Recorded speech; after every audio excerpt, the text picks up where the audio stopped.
The village of Akofina was alive with celebration.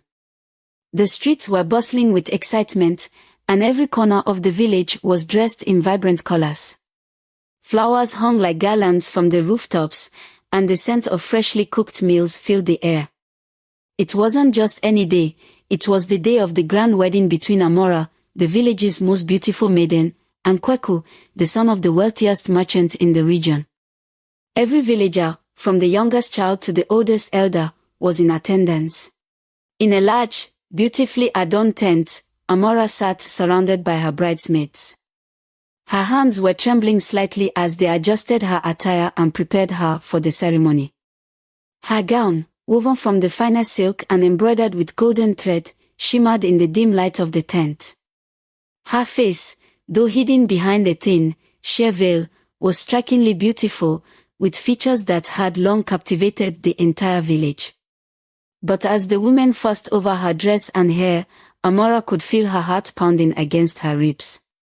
She was struggling to maintain her composure. Beneath her calm exterior, fear and anxiety churned like a storm. Her stomach ached with a sharp pain, a pain that had been growing stronger over the past few days. "Are you all right, Amora?" one of her bridesmaids, Efua, asked gently, noticing the beads of sweat on her forehead. "I'm fine," Amora replied, forcing a smile. "Just a little nervous." But it wasn't just nerves. She had been feeling something strange inside her for weeks now, an uncomfortable sensation, as if something was moving, twisting, slithering. She hadn't dared to tell anyone, not her mother, not Kweku, not even the village healer, Nana Iesai, who was known for her wisdom and knowledge of herbs and spirits. She had hoped that the pain would subside, that it was merely a sign of pregnancy. After all, she was 3 months along. But the pain grew more intense with each passing day, and the movements inside her felt less like the kicks of a baby and more like the riding of a serpent. The trouble had begun 3 months ago, shortly after Kweku had proposed. That night, under a full moon, Amora had a dream that left her shaken to her core. In the dream, she stood alone by the edge of the river that flowed through the village, its waters calm and silver under the moonlight. But there was an unnatural stillness to the air, an eerie silence that made her uneasy. She felt as if she were being watched, though she could see no one. Suddenly, the river's surface began to ripple, and a figure emerged from the depths. It was an old woman with long, flowing silver hair and eyes that were dark as the night sky. Her face was creased with age, and she wore a robe of deep blue that seemed to shimmer in the moonlight. The woman hovered just above the water, her feet never touching the river. She raised a bony finger and pointed at Amora's stomach.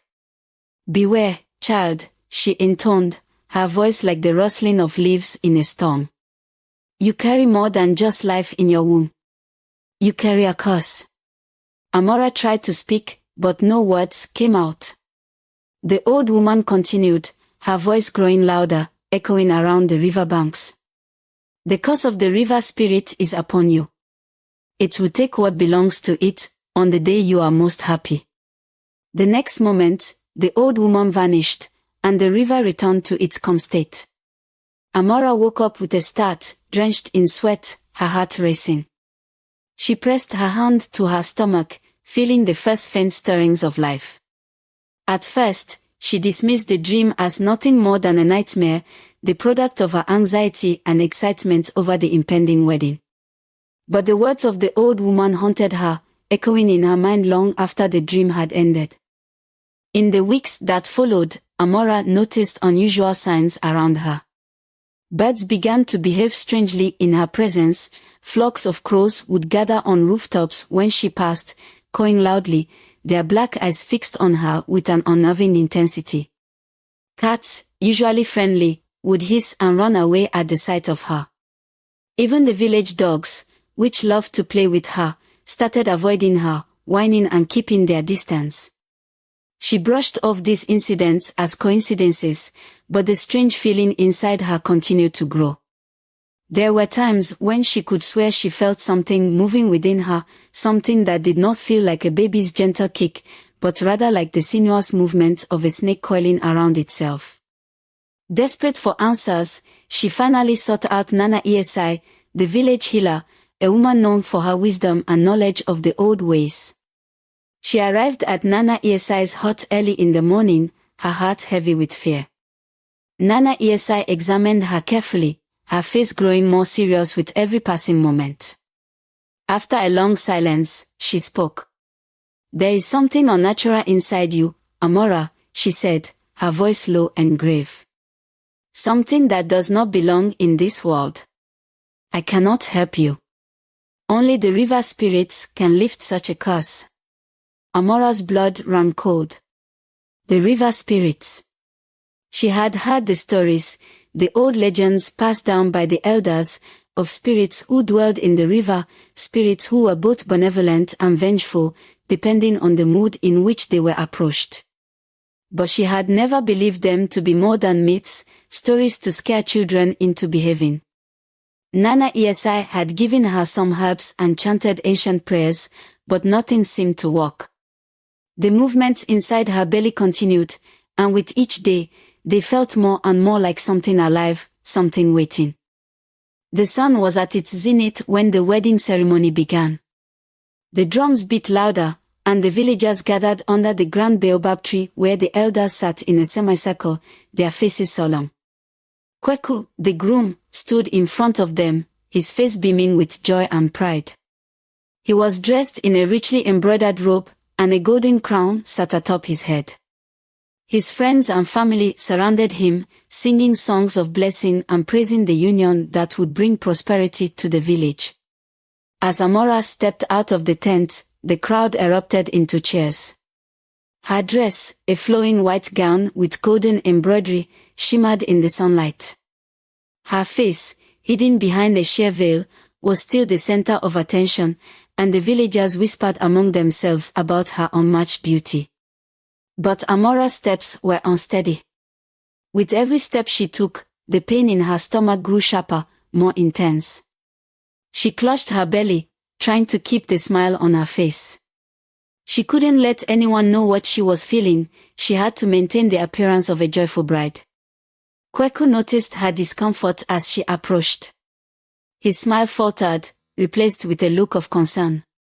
"Amora, are you all right?" he whispered, his voice filled with genuine worry. "I'm fine, just a little tired," she managed to reply, though her voice was weak. The village chief, a tall man with a deep, commanding voice, began to recite the marriage blessings, calling upon the ancestors, the spirits of the earth, and the gods above to bless this union. The crowd fell silent, listening with reverence. But Amora was only half listening. The pain was becoming unbearable. She felt something inside her shift, something pushing against her insides with a force she had never felt before. She tried to focus on the chief's words, to find comfort in the familiar rituals, but the pain grew stronger, sharper, with each passing second. And then, it happened. A scream tore through the air, louder than any sound heard that day. Amora fell to her knees, clutching her stomach, her face contorted in agony. The crowd gasped, and several of the women screamed in terror. Kweku rushed to her side, but she pushed him away, her eyes wide with panic and pain. Her white gown began to turn crimson as blood seeped through the fabric, spreading like a dark stain. She doubled over, screaming again, as if something were tearing her apart from the inside. Then, before the eyes of the shocked villagers, something long and dark emerged from beneath her gown. It slithered out slowly, its scales gleaming in the sunlight. The villagers watched in horror as a snake, a thick, black serpent with red eyes, crawled out from between Amora's legs. It hissed loudly, its tongue flicking in and out as it coiled itself around her body. The crowd was paralyzed with fear. The women clutched their children, the men crossed themselves and muttered prayers, and some of the elders began to chant ancient incantations to ward off evil. No one could believe what they were seeing. The snake moved closer to Amora's face, its eyes glowing with an unnatural light.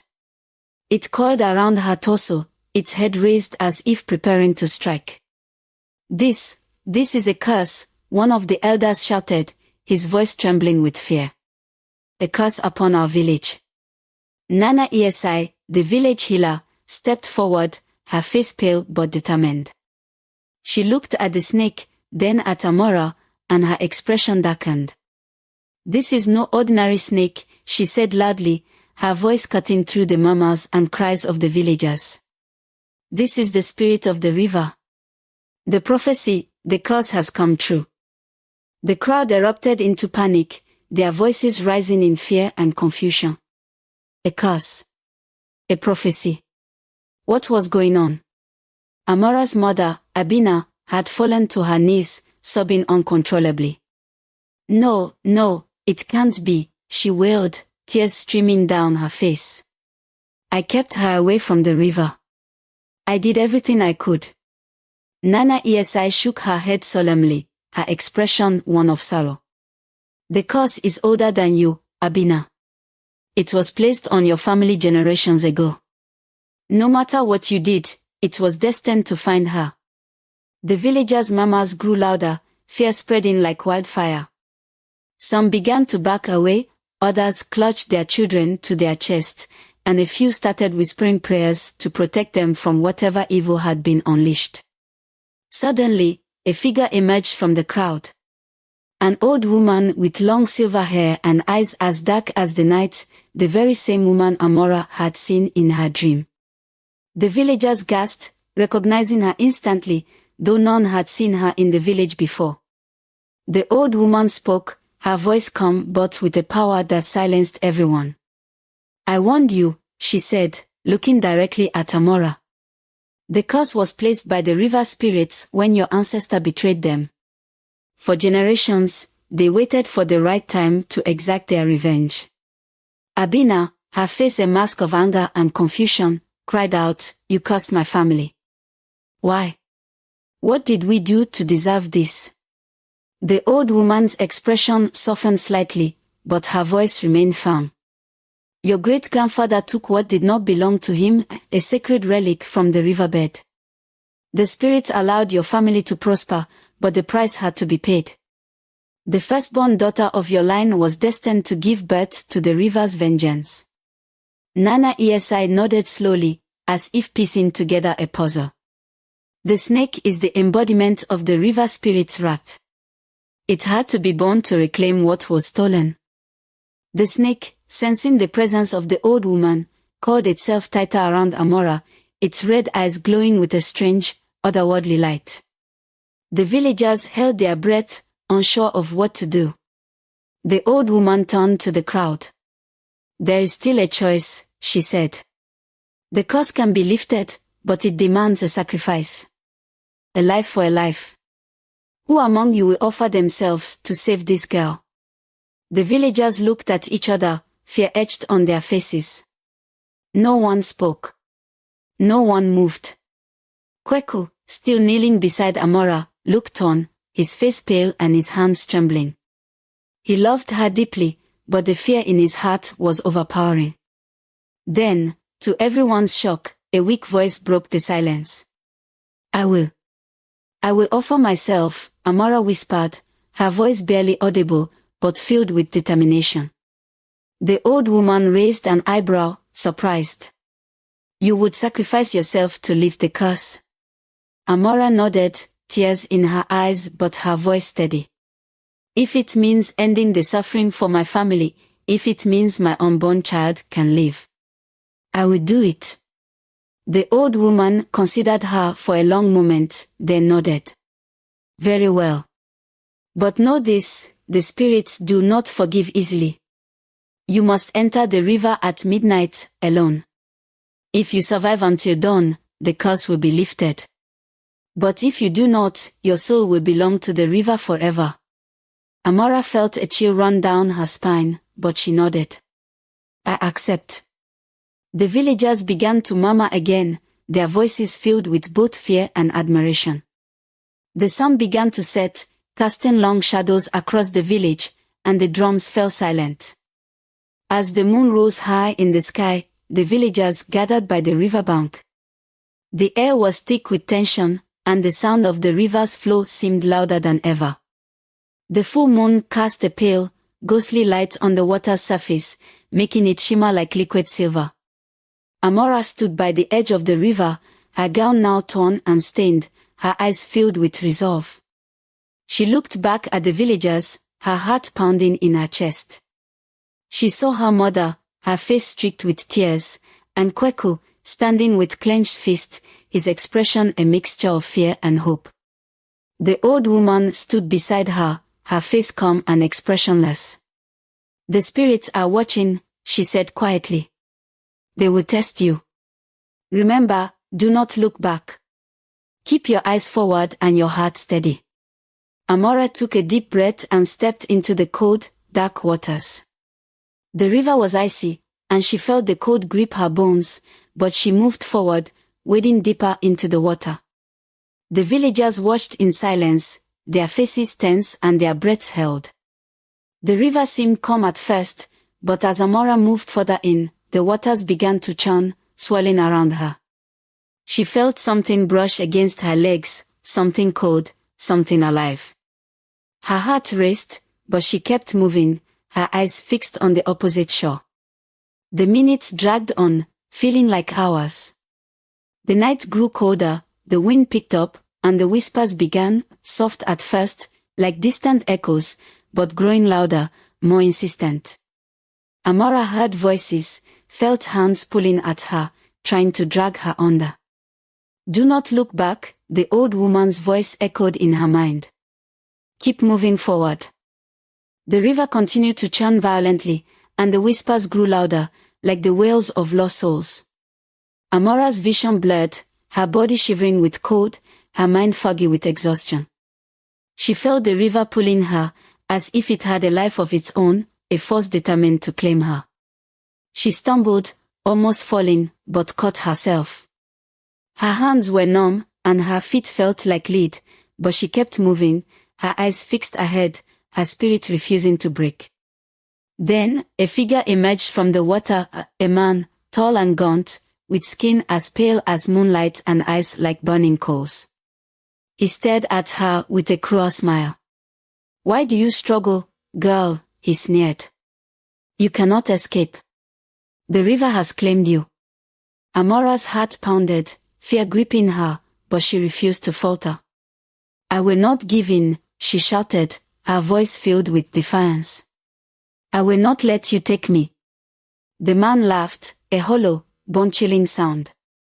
"You think you are strong, but you are nothing," he taunted. "Turn back, and I may spare you, for now." Amora hesitated for a moment, but then remembered the old woman's words, "Do not look back." She pushed forward, her eyes fixed ahead, ignoring the man's mocking laughter. The figure vanished, and the river grew calm again, but only for a moment. The water began to bubble, and dozens of ghostly hands emerged, reaching for her, grasping at her clothes, her hair, her arms. She screamed, kicking and thrashing, trying to free herself, but the hands held tight, pulling her down. Her strength was fading, her breath shallow and labored. She felt the darkness closing in, the cold seeping into her very bones. But then she saw it, a faint light in the distance, the first hint of dawn. She focused on it, her last hope, her last chance. She fought with everything she had, tearing herself free from the grasping hands, pushing forward with every ounce of strength left in her. The light grew brighter, and she felt the water warming, the hands falling away. She stumbled, almost falling again, but kept moving, kept fighting, until finally, she felt solid ground beneath her feet. As the first rays of the sun broke over the horizon, the river grew still. The whispers faded, and the churning waters calmed.